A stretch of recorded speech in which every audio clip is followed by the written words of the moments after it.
Hi అండి. అందరికీ నమస్కారం. Welcome to my channel. ఈ వీడియోలో ఇప్పుడే అందిన వార్త శాసన మండలిలో మంత్రి ప్రకటన పెన్షనర్లకు శుభవార్త. దీనికి సంబంధించిన విషయాలైతే వీడియోలో తెలుసుకుందాము. వీడియో ఎక్కడే గానీ స్కిప్ చేయకుండా ఎండ్ వరకు చూసేనప్పుడు ఇన్ఫర్మేషన్ పూర్తిగా అర్థమవుతుంది. అలాగే వీడియో చూస్తున్న ప్రతి ఒక్కరు వీడియోకైతే లైక్ చేయండి ఫ్రెండ్స్. ఈ వీడియోని తోటి పెన్షనర్ మిత్రులతో అయితే షేర్ చేయండి.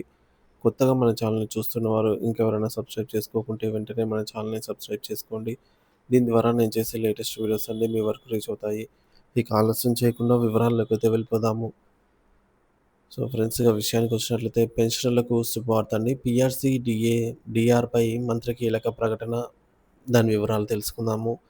రాష్ట్రంలోని లక్షలాది మంది ఉద్యోగులు పెన్షన్లు ఎంతో కాలంగా ఎదురుచూస్తున్న వేతన సవరణ, పీఆర్సీ మరియు కరువు భత్యం, డీఆర్ చెల్లింపులపై ప్రభుత్వం సానుకూలంగా స్పందించింది.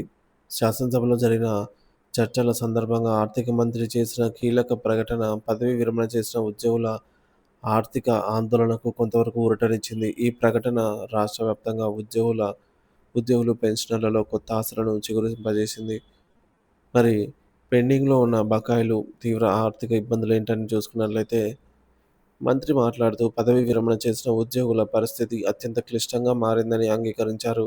చాలామంది ఉద్యోగులు పదవీ విరమణ చేసి 4 ఏళ్లు గడిచినా వారికి చెల్లించాల్సిన గ్రాట్యుటీ, సరెండర్ లీవ్ ఎన్‌క్యాష్‌మెంట్, ఇతర బకాయిలు ఇంకా జమ కాకపోవడం బాధాకరమన్నారు. సభలో వ్యక్తమైనటువంటి ఆందోళన ప్రకారంగా ప్రస్తుతం అనేక మంది పెన్షనర్లకు 15,00,000 నుంచి 20,00,000 వరకు బకాయిలు ఉన్నట్టు వెల్లడైంది.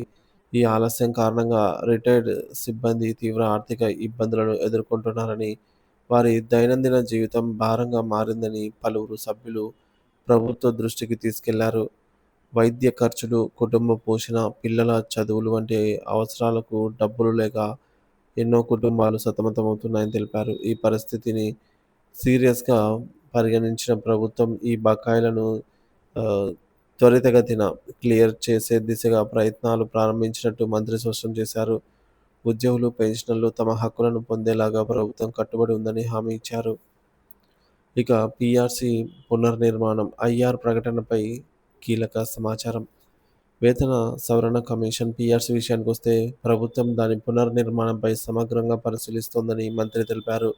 ఉద్యోగులు, పెన్షనర్లకు తగిన మధ్యంతర భృతి ఐఆర్ ప్రకటించే అంశం కూడా క్రియాశీల పరిశీలనలో ఉందని వెల్లడించారు. గత కొన్ని సంవత్సరాలుగా వేతన సవరణ జరగకపోవడం వల్ల ఉద్యోగులు, పెన్షనర్లు ప్రస్తుత ఆర్థిక పరిస్థితులకు అనుగుణంగా జీతభత్యాలు లేక ఇబ్బందులు పడుతున్నారు. ద్రవ్యోల్బణం, పెరుగుతున్న నిత్యావసరాల ధరల పెరుగుదల దృష్ట్యా పీఆర్సీ, డీఆర్ చెల్లింపులు అత్యవసరమని ఉద్యోగ సంఘాలు ఎప్పటినుంచో డిమాండ్ చేస్తున్నాయి. ఈ 2 కీలక అంశాలపై త్వరలోనే శుభవార్త వినిపింప వినపడుతుందని మంత్రి హామీ ఇచ్చినట్లుగా ఉద్యోగుల్లో ఆనందం కనిపించింది. కొత్త ఆశలు, నిరీక్షణ. మంత్రి చేసిన ఈ ప్రకటనతో ఉద్యోగులు, పెన్షనర్లలో కొత్త ఆశలు చిగురించాయి. చాలా కాలం ఆలస్యం కారణంగా ఆర్థిక ఇబ్బందులు ఎదుర్కొంటున్న రిటైర్డ్ సిబ్బందికి ప్రభుత్వం నుండి వచ్చిన ఈ హామీ సానుకూల సంకేతంగా భావిస్తున్నారు. పండుగలకు ముందు ఈ ప్రకటన రావటం వారిలో కొంత ఉత్సాహాన్ని అయితే నింపింది. అయితే గత అనుభవాలను దృష్టిలో ఉంచుకొని ప్రభుత్వం ఇచ్చిన ఈ హామీ వాస్తవ రూపం దాల్చుతుందా? లేదంటే మళ్ళీ ఆలస్యం అవుతుందా? అనేది ఉద్యోగ పెన్షనర్లు ఆసక్తిగా అయితే గమనిస్తున్నారు. ప్రభుత్వం తన హామీలను ఎంత త్వరగా అమలు చేస్తుందో చూడాలి. కేవలం ప్రకటనలకే పరిమితం కాకుండా నిర్దిష్ట కార్యాచరణ ప్రణాళికతో త్వరితగతిన చెల్లింపులు జరపాలనైతే వారు కోరుతూ ఉన్నారు. ఈ అంశంపై ఉద్యోగ సంఘాలు, ప్రభుత్వం మధ్య చర్చ కొనసాగే అవకాశము ఉంది.